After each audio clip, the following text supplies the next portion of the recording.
Hello friends, Techpedia channel కి స్వాగతం. ఈ వీడియోలో మనం క్రెడిట్ కార్డ్ బిల్ పేమెంట్ సంబంధించి వస్తున్న ఒక బిగ్ అప్డేట్ గురించి తెలుసుకోబోతున్నాం. చాలా మందికి న్యూస్ యూజ్ అయ్యే అవకాశం. సో వీడియో పూర్తిగా చూడండి. అందరికీ తెలిసే వీడియో లైక్ అండ్ షేర్ చేయడం మాత్రం మర్చిపోద్దు. అంతేకాకుండా మీ స్క్రీన్ పై చూస్తున్న మన టెలిగ్రామ్ గ్రూప్ ఇలాగే వాట్సాప్ గ్రూప్స్ కూడా ఉన్నాయి. మీరు మంచి మంచి ఆఫర్ డీల్స్ అని కూడా మిస్ అవ్వకుండా ఉండాలంటే డెఫినెట్ గా మన టెలిగ్రామ్ లేదా వాట్సాప్ గ్రూప్స్ లో జాయిన్ అవ్వడం మర్చిపోద్దు. ఇక లాస్ట్ 2 days నుంచి కొన్ని ఆర్టికల్స్ అయితే చాలా రకాల న్యూస్ ఇంకా ఫైనాన్స్ వెబ్సైట్ లో రావడం జరిగింది. మనం కొన్ని క్రెడిట్ కార్డ్ సంబంధించిన బిల్ పేమెంట్స్ కొన్ని యాప్స్ యూజ్ చేసి అయితే పే చేయలేము. ఇప్పటికే మీరు already phone pay, cred, bill desk, Infibeam ఇలాంటి యాప్స్ ఉపయోగించి బిల్స్ పే చేస్తున్నా గానీ వేరు బ్యాంక్స్ కి సంబంధించి వాటిలో కొన్ని మీరు ఇకపై చేయలేకపోవచ్చు. డీటెయిల్స్ అన్ని కూడా తెలిస్తే కొంచెం వీడియో జాగ్రత్తగా గమనించండి. బేసిక్ గా ఇక్కడ ఏం జరుగుతుందంటే, మనం ఏదైనా క్రెడిట్ కార్డ్ బిల్ పేమెంట్ చేయాలనుకుంటే స్ట్రైట్ అవే ఆ పర్టికులర్ యాప్ అంటే బ్యాంక్ కి సంబంధించి లేకపోతే మనకి క్రెడిట్ కార్డ్ ఎవరైతే ప్రొవైడ్ చేశారో ఆ పర్టికులర్ యాప్ నుంచి బిల్ పేమెంట్స్ చేసే అవకాశం ఉంటుంది. లేదు అంటే చాలా మంది ఫోన్ పే, క్రెడ్ ఇంకా రకరకాల యాప్స్ ఉన్నాయి, వాటిలో బిల్స్ పే చేస్తూ ఉంటారు అనమాట. సో చాలా రకాల బ్యాంక్స్ ఉన్నాయి, చాలా రకాల యాప్స్ ఉన్నాయి కాబట్టి అన్ని డీటెయిల్స్ అయితే చెప్పలేం. బట్ చాలా వరకు యాప్స్ అలాగే చాలా వరకు బ్యాంక్స్ అయితే ఎఫెక్ట్ అయ్యే అవకాశం ఉంది. 1st July నుంచి ఎఫెక్ట్ లోకి రానుందన్నమాట. సో అప్పటి నుంచి అయితే మాత్రం కొన్ని బ్యాంక్స్ కొన్ని యాప్స్ లో బిల్ పేమెంట్స్ అయితే చేయలేకపోవచ్చు.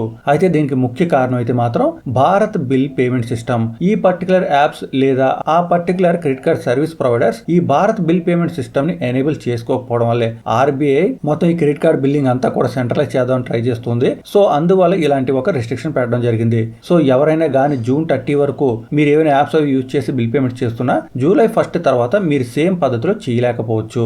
ఇక టోటల్ గా 34 banks credit card service provide చేయడం కోసం ఆథరైజ్ గా ఉన్నాయి. బట్ వాటిలో కొన్ని మాత్రమే అంటే 8 మాత్రమే ఈ భారత్ బిల్ పేమెంట్ సిస్టమ్ ని ఎనేబుల్ చేసుకోవడం జరిగింది. సో చాలా బ్యాంక్స్ అయితే ఎఫెక్ట్ అవునున్నాయి. అయితే ఎనేబుల్ చేసుకున్న వాళ్ళలో Federal Bank, Kotak Mahindra, IndusInd bank, SBI card ఇంకా బిఓబి ఇవైతే ఉన్నాయి. సో మీరు వీటికి సంబంధించి కార్డ్స్ ఏమైనా ఉపయోగిస్తున్నట్టయితే ఎప్పటిలాగే మీరు మీ క్రెడిట్ కార్డ్ యాప్స్ లేదా ఫోన్ పే, జీపే ఇంకేమైనా యాప్స్ లో మీరు బిల్ పేమెంట్ చేస్తుంటారు కదా, అక్కడి నుంచి చేసుకునే అవకాశం ఉంటుంది.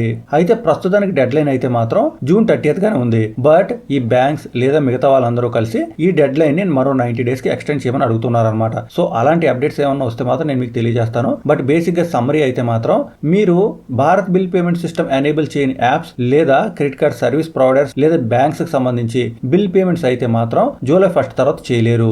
ఒకవేళ మీ దగ్గర అలాంటి కార్డ్స్ ఏమైనా ఉంటే మీరు మీ బిల్ పేమెంట్స్ అనేవి మీ పర్టికులర్ బ్యాంక్ కి సంబంధించి నెట్ బ్యాంకింగ్ ఉంటుంది కదా, అక్కడి నుంచి చేసుకునే అవకాశం ఉంటుంది. లేదా యాప్స్ ఉన్నట్టయితే ఆ పర్టికులర్ యాప్స్ లో credit card bill payment select చేసుకుని స్ట్రైట్ అవే మీ యాప్ నుంచి బిల్ పేమెంట్ చేసుకోవచ్చు.